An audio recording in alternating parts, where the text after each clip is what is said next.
Meghan Markle has a daughter, aged 30, today. Prince Harry shocked tonight. A decades-old rumor surges back into the spotlight, and this time, it's not confined to the corners of tabloids or anonymous forums. It comes from the inner circle of Meghan Markle's own past. The headline is simple, but the implications are seismic. Did Meghan Markle have a daughter nearly 30 years ago, which the world was never meant to know? Is this evening. We examine the timeline, the missing documents, and the man who says he's done staying silent. The story begins not in Buckingham Palace or Windsor Castle, but in the suburbs of Los Angeles in the late 1990s. Meghan Markle, at the time a teenager, was reportedly in a relationship with Giuliano, a name few outside her early life would recognize today. According to resurfaced claims, that relationship didn't just blossom. It led to a private wedding, a child, and a chapter of Meghan's life that was allegedly locked away before her acting career ever began. The rumors have circled for years, but the new element now is the age of the child in question. That child, if she exists, would be 30 years old today. Multiple independent sources, including distant friends of the Giuliano family and former classmates, have repeated strikingly similar details. A marriage in Las Vegas, a sealed annulment, a baby handed over quietly to be raised by Joe's side of the family, and then a complete break. Meghan moved on. She entered Northwestern University, started fresh, and never looked back. Thomas Markle. Meghan's estranged father has hinted at inconsistencies for years, but this time, those whispers are joined by fragments of verifiable records, or rather, the conspicuous absence of them. According to Clark County Court archives in Nevada, there is evidence of a sealed annulment proceeding under names consistent with those used by Meghan and Joe during that time. Typically, Las Vegas divorce records are a matter of public curiosity, easily accessible. But this file is sealed. Legally, permanently. The reason not listed. The absence of explanation has triggered renewed scrutiny. For years, Meghan has told a consistent story. After graduating high school in 1994, she took a gap year to travel and explore. But investigators and royal watchers alike have found no documentation to confirm this. No travel receipts, no photographs, no witnesses, only a missing year. And it's that year, 1994 to 1995, that lines up with the rumored marriage, the alleged birth, and the abrupt silence. Adding to the tension is the emotional weight this carries. For Meghan, the image of a self-made woman, a champion of modernity and empowerment, has been the cornerstone of her public life. The idea that she may have deliberately hidden a child undermines the authenticity of that narrative. But the silence also begs deeper questions.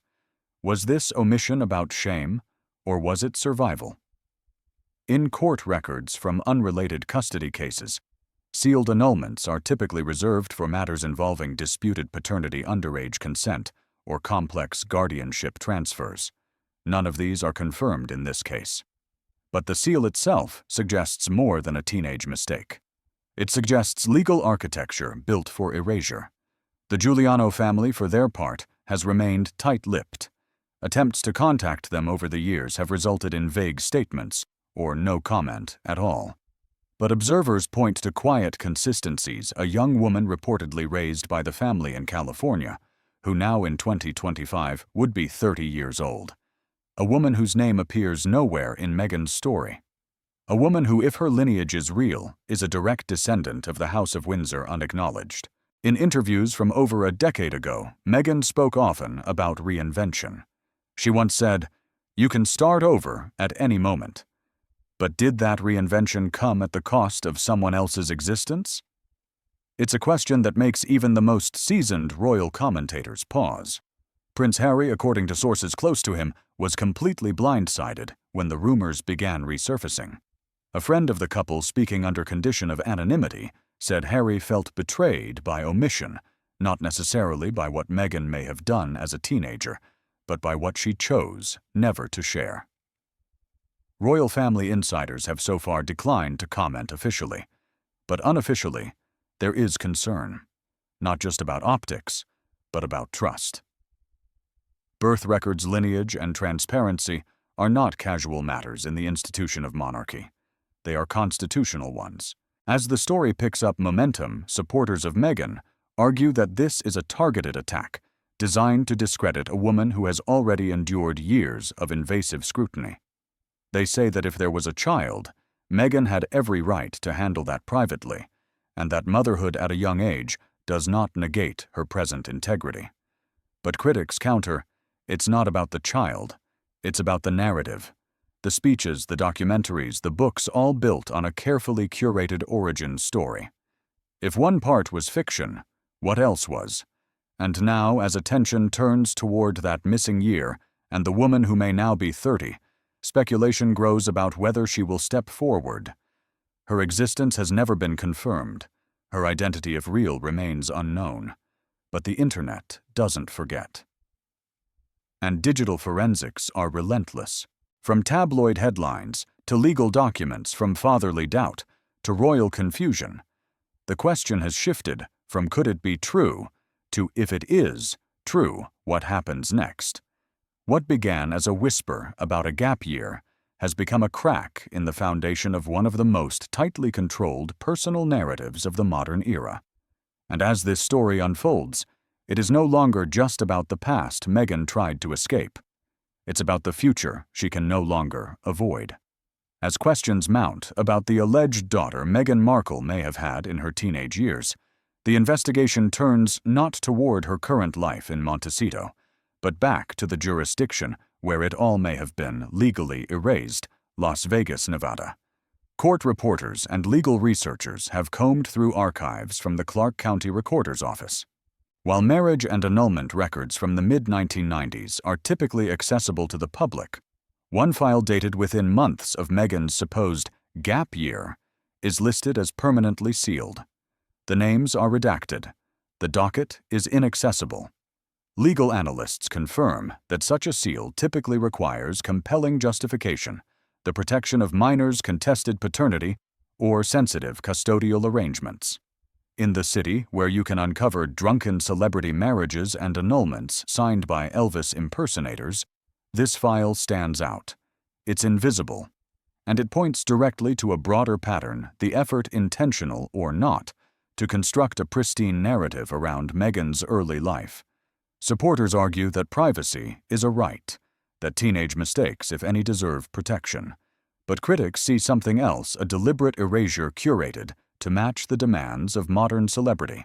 They point to the carefully managed biography presented when Meghan stepped into the global spotlight, a tale of struggle, independence, ambition. But nowhere in that arc is there mention of a wedding at 19, a sealed annulment, or a newborn daughter. The missing pieces might have remained scattered had it not been for a second, more recent fracture, the silence of the Giuliano family. Friends and former neighbors of Joe Giuliano have begun to come forward. Some recall the time period in question. One woman who asked to remain anonymous but provided a notarized affidavit says she remembers Joe, and a young woman fitting Meghan's description visiting a local courthouse. Another claims to have seen Meghan once holding a swaddled infant months before her disappearance from the neighborhood. While none of these statements prove maternity, they add weight to a growing body of circumstantial evidence. And then, there is the timeline. Meghan graduated from Immaculate Heart High School in Los Angeles in 1994. She enrolled at Northwestern University in 1999. The intervening years marked as her gap period are largely undocumented. No photos, no travel records, no transcripts from other institutions, no confirmed employment history. In her interviews, Meghan often described that period as a time of self-discovery and world travel. But research into visa applications and travel logs from the period has turned up nothing. No flights, no customs entries, no hotel reservations in her name. What began as artistic vagueness now reads like deliberate opacity. That ambiguity has turned royal commentators toward a chilling new phrase, the gap child. In documentaries and podcasts that now dominate discussion forums, analysts unpack the theory that Meghan didn't just take time off, she took time to remove herself from the public record. That the gap wasn't about soul-searching, but damage control. And at the center of that gap, they argue, may be a baby girl. One whose birth certificate, guardianship, and custody trail, if they exist, remain buried in sealed documents and whispered family agreements. If this were merely rumor, it might fade.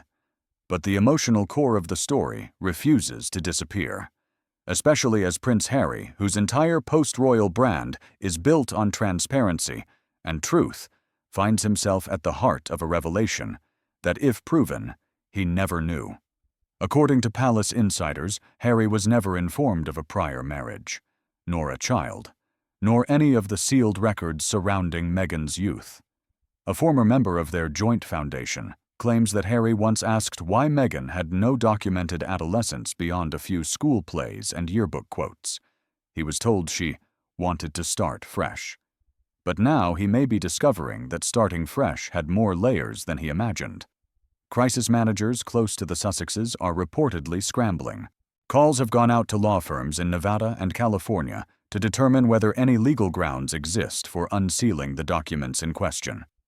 Meghan's team has made no official statement, but their silence, like the one they maintained when early rumors surfaced, has become its own message. In the absence of rebuttals, public interest surges.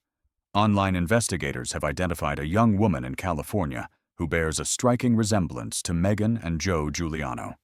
She has never spoken publicly, but her birthday aligns precisely with the timeline suggested by those closest to the original story. So far, no DNA test has been conducted. No formal accusation has been made.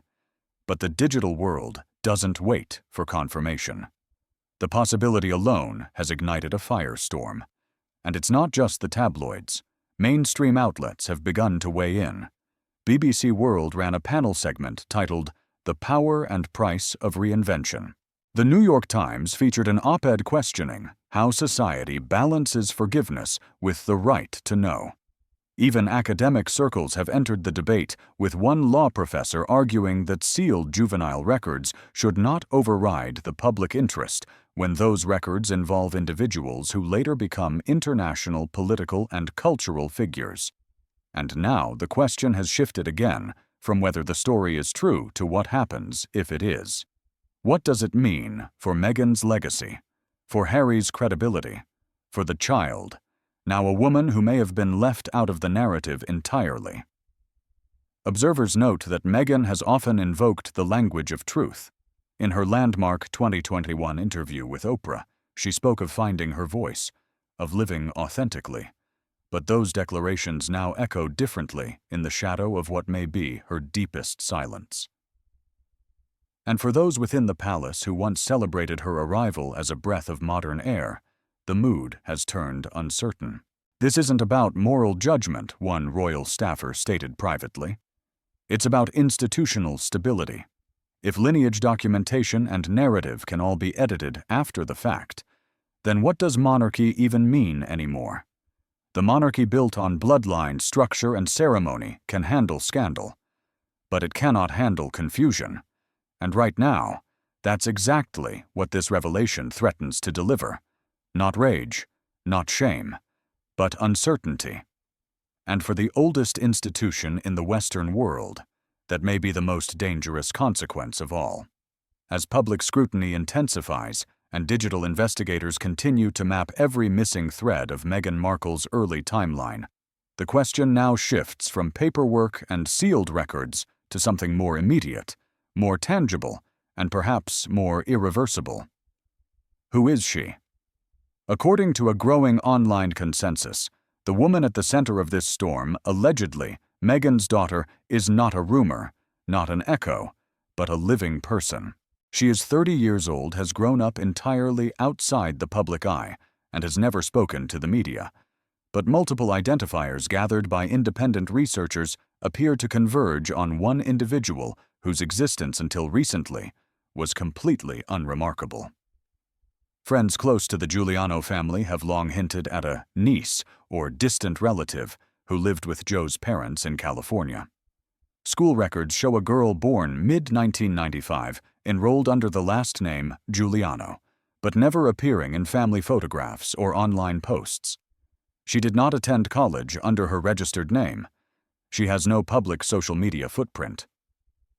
And yet, former classmates describe her as eerily familiar. One such classmate who spoke anonymously to avoid backlash shared this. "We always thought she looked like someone we'd seen on TV. There was just something about her. Her voice, her face, the way she carried herself. And now, it all makes sense."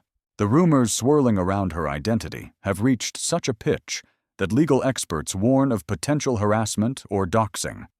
Her name has not been published by reputable outlets, but royal watchers agree her silence may be the most deliberate choice in the entire story. If she is indeed Meghan's daughter, then for 3 decades she has lived with a truth that was never meant to surface. And now her existence, voluntarily or not, is being weaponized in the global debate over privacy, legacy, and control. Meanwhile, behind the scenes, internal sources say Prince Harry is asking questions. Those close to him describe a man torn between 2 instincts: protect his family and preserve the integrity of the narrative he has helped build. For years, Harry has portrayed himself as a truth-teller, exposing palace dysfunction, reclaiming lost identity. But now he may find himself on the receiving end of a story hidden in plain sight. One former staff member from the Archewell Foundation claims that Harry has begun consulting lawyers, not to deny the rumors, but to understand the extent of what Meghan may have kept from him. This isn't just about a child, the source said. It's about trust, transparency, and the foundation of their shared story. Insiders also reveal that royal advisors, though no longer directly involved in Harry and Meghan's decisions, are monitoring the situation closely. The possibility that a royal-adjacent child exists without recognition or protocol could present complications beyond media management. It touches on legal definitions of succession inheritance and precedent. But the institutional concern is secondary to the emotional one. What does it mean for a mother to distance herself from her child, not through loss or tragedy, but through redirection? And what does it mean for that child to live in the shadow of a woman the world sees as both a victim and a reformer? Psychologists weighing in on public panels have warned of the emotional implications. We must be careful not to re-traumatize someone who has already lived through an unusual origin. Story, said Dr. Elise Grant, a clinical therapist specializing in adoption and family dynamics. But we must also ask, why was this kept hidden so long? Public support is sharply divided. On one side, Meghan's defenders argue that she made an impossible choice as a teenager under pressure. They say that her decision, if true, was one of self-preservation and not selfishness. On the other side, critics call it calculated.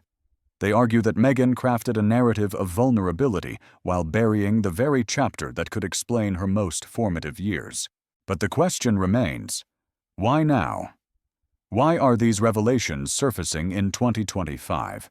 And more importantly, why does the alleged daughter remain silent? Analysts propose several theories. One is that the daughter has been quietly reaching out to lawyers preparing to come forward on her own terms. Another suggests she was recently contacted by third parties and warned about the implications of going public. A third, more sobering theory: she has been content to live quietly and now feels cornered. No matter the truth, the ripple effects have already begun. Major platforms like YouTube, TikTok, and Twitter have seen a surge in investigative threads. Amateur sleuths pore over yearbook photos, compare facial features, trace family trees. The ethical line between curiosity and intrusion blurs further with each passing day. And through it all, Meghan remains silent. No statements, no denials, no clarifications. Her public appearances have grown more controlled, her engagements fewer. A speaking engagement scheduled for later this month at a women's leadership summit in San Francisco was quietly canceled. No explanation given.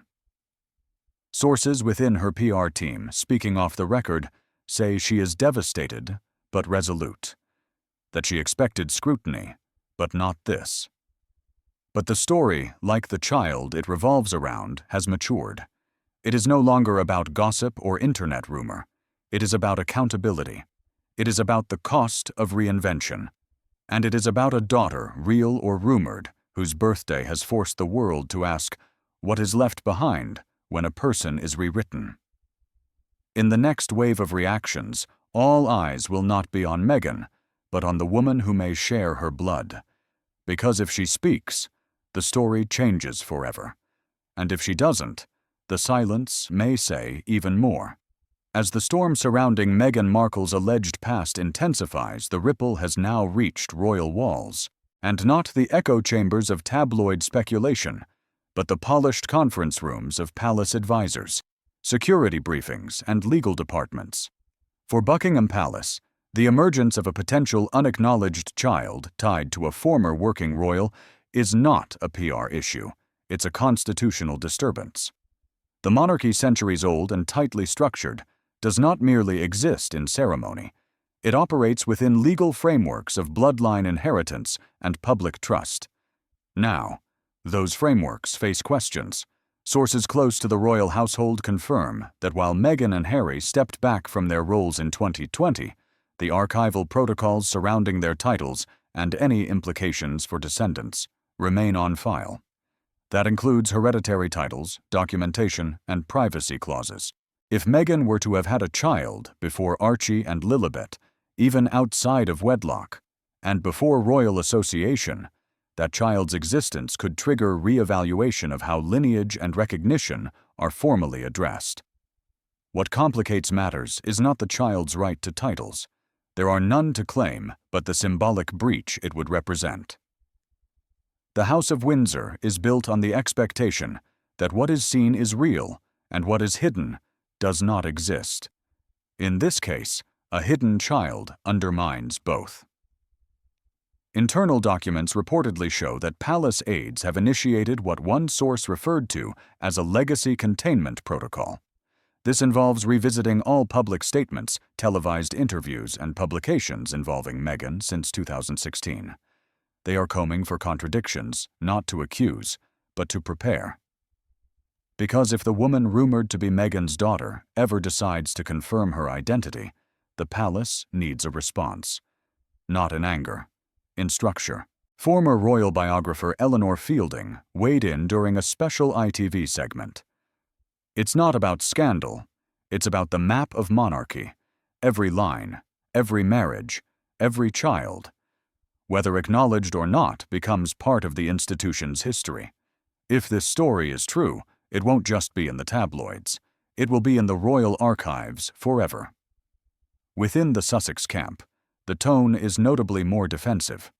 A former communications advisor now working independently described the atmosphere in Montecito as combustible but controlled.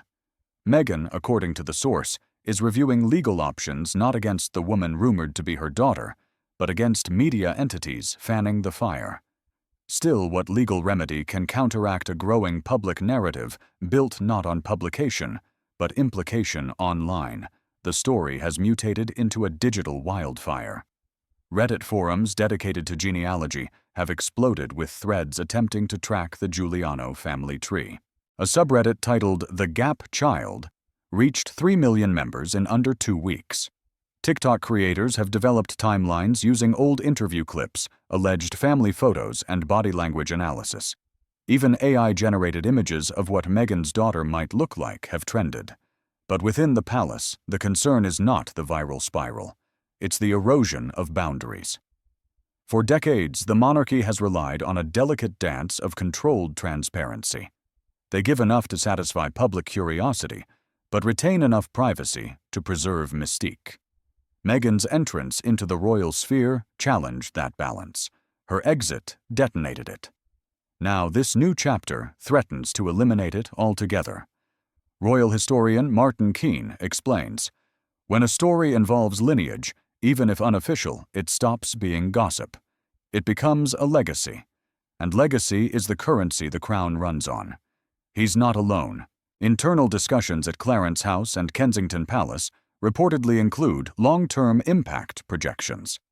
These projections weigh everything from public trust to the possibility of institutional fatigue, the idea that the public may eventually tune out of royal narratives entirely if the boundary between truth and presentation becomes too blurred. Against this backdrop, one moment is said to have rattled senior advisors a private letter delivered to a third-party law firm, addressed not to Meghan or Harry, but to the palace press office. The letter, allegedly written by a legal representative for the woman believed to be Meghan's daughter, did not demand titles, compensation, or attention. It simply requested clarity, a request for an official statement regarding whether the palace acknowledges the child's connection to any former royal.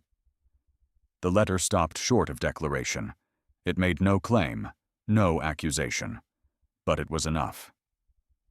In the royal world, silence is armor. But a formal request for truth demands a response. And yet, none has come. The palace has neither been confirmed nor denied, nor has it acknowledged the letter's existence publicly. But internally the gears have turned. Draft statements are said to have been prepared, some neutral, others sympathetic, all meticulously cautious. No statement has been approved. Meanwhile, in the media sphere, former allies of the Sussexes have begun to take sides. A prominent Hollywood agent, once listed as a close contact for Meghan, has quietly scrubbed references to her from their website. A podcast producer rumored to be developing Meghan's next project has placed their deal on indefinite hold. The brand, once bulletproof, now feels exposed. Not because of the claim, but because of the vacuum. As experts repeatedly emphasize, this isn't about proof, it's about perception. And perception in royal contexts becomes fact through repetition. In a BBC Newsnight roundtable, a former Downing Street aide summed it up simply. When a story like this gets oxygen and no one closes the window, it grows. The palace doesn't need to verify anything, but they do need to decide whether silence is protection or permission. With King Charles facing ongoing health issues and Prince William assuming more ceremonial responsibilities, the crown cannot afford disarray. Every distraction is a vulnerability, and every unanswered question invites 1,000 more. For Meghan and Harry, the pressure has now expanded beyond the media. It has entered the realm of law, institution, and memory. And whether they like it or not, their legacy, at least in the royal records, may now be shaped by the one name no one expected to emerge. Not Archie, not Lilibet, but a daughter with no title, no photograph, no mention. Until now. As dawn broke over the sprawling Sussex estate in Montecito, legal silence continued to enshroud the matter, yet subtle signals began piercing through the palace's carefully controlled narrative. On social media, Meghan's closest inner circle, the ones known for cryptic posts and veiled references, began sharing messages laced with butterfly symbols, origami birds, and the recurring phrase, "The truth turns 30." Simultaneously, a redacted version of a California court filing surfaced, dated 3 years prior, sealed at the request of a high-profile petitioner. While the names were omitted, legal experts noted its language mirrored family acknowledgement claims often filed by adult children seeking clarity on lineage or custodial recognition. Back in London, the mood inside the Privy Council chamber had shifted from alarm to tactical containment. 2 strategies emerged. First, complete silence. Second, selective leaks. The latter won out. Within days, a Times insider published a vague, unsigned op-ed suggesting that certain public figures may be vulnerable to long-standing personal decisions made abroad, couched under a broader piece on royal succession transparency. Yet in this age, no fire is contained for long. A source close to Princess Eugenie disclosed that a private meeting had taken place between Harry and 2 senior members of the Windsor family. Location: a secured cottage in the Cotswolds. Duration: 3 hours. Topic: future arrangements should all allegations be verified. The phrase future arrangements sparked a media frenzy. Was it about custody, acknowledgement, legal guardianship? Meanwhile, in Los Angeles, a woman named Ellis Hartley, known for working with child welfare advocacy groups, posted a now-deleted tweet. She always loved horses and hated papayas. Some memories never fade. Attached was a photo of a young girl sitting on a pony, her face blurred, but her striking resemblance to a younger Meghan did not go unnoticed by observers. Digital forensic analysts speculated the image was taken in Mexico circa 2003. But the pivotal moment came from an unlikely source, a 90-second video uploaded by a former makeup artist who had worked with Meghan during the early Suits days. With a trembling voice, she recalled a moment backstage in 2014 when Meghan abruptly left rehearsal due to a legal call from Mexico about a child emergency. The story had been dismissed as irrelevant at the time, but now, in hindsight, it rang differently. As the video gained traction, American legal scholars began dissecting international custody law precedents, particularly in cases where a child is born in secrecy, but later connected to a high-profile figure. Cross-border parental claims.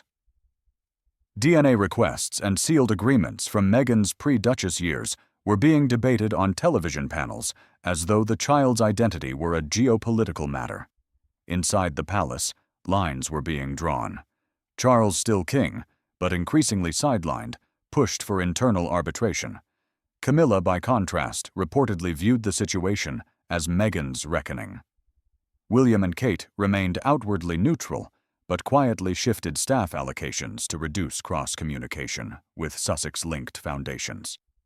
But Harry, caught in the eye of the storm, made the first public move.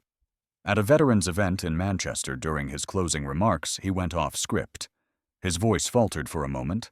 Then he said, "There are chapters in my life I haven't yet had the courage to read aloud. But I believe in accountability and truth, and in honoring every part of who I am." The room fell silent. He didn't elaborate, but he didn't need to. The message was heard. Within hours, a verified lawyer representing an unnamed client filed a petition in the UK High Court requesting consideration of protected lineage rights for a minor born in Baja California between 1994 and 1996, now residing in the United States. The petition did not name Meghan or Harry, but the timing, location, and phrasing left little ambiguity. As journalists combed over the legal lexicon, attention turned to Meghan. She remained absent from public view. Her podcast went silent. Her charity accounts posted only archived photos. Then, on the alleged daughter's 30th birthday, a handwritten letter was posted on a private blog under the name LMC. It read, "I've been told to stay silent for 3 decades. But silence builds walls that truth eventually breaks. I was born without an announcement, raised without a crown, but I carry the truth in every cell of my being. I'm not here to disrupt, only to exist in full. Finally. Happy birthday to me."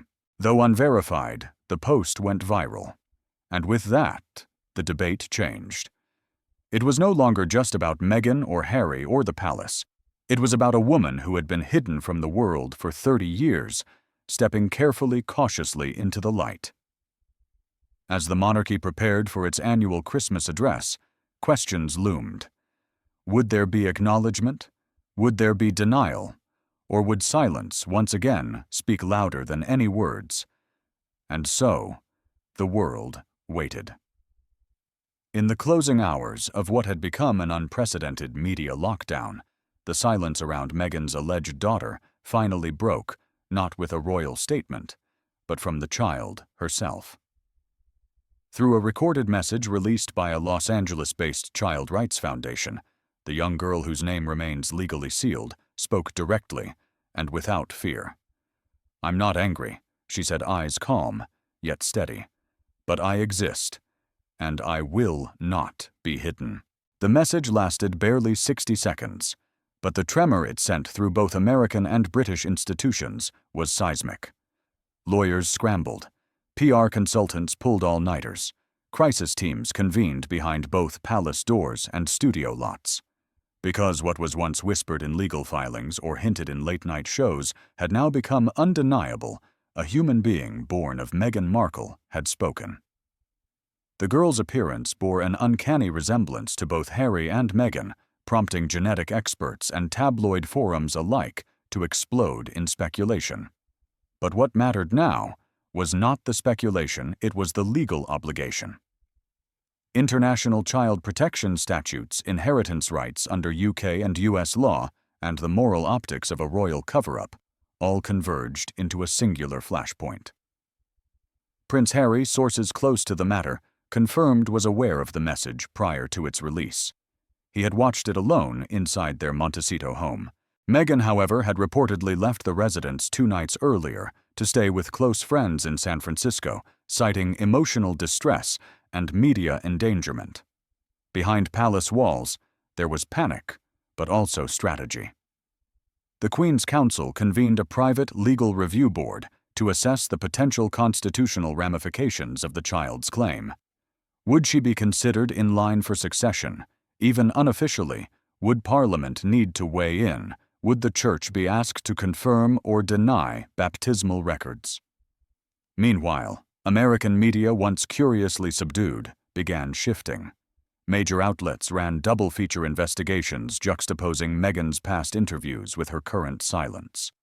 A leaked letter, allegedly from a former nanny who worked with Meghan during her Canada stay, added further fuel, citing frequent disappearances and strict off-limits areas in the residence, raising new questions. But perhaps the most shocking development came from an unlikely source, Doria Ragland, Meghan's mother, who issued a short handwritten statement to the press. "Children should not be hidden to protect titles," it read. "I love my daughter, but I love the truth more." That single quote ricocheted through global headlines. The narrative had shifted. This was no longer just about Meghan's personal past. It had become a royal crisis of identity, lineage, and moral reckoning. And yet, through it all, the young girl remained where she always had been, watching, waiting, surviving.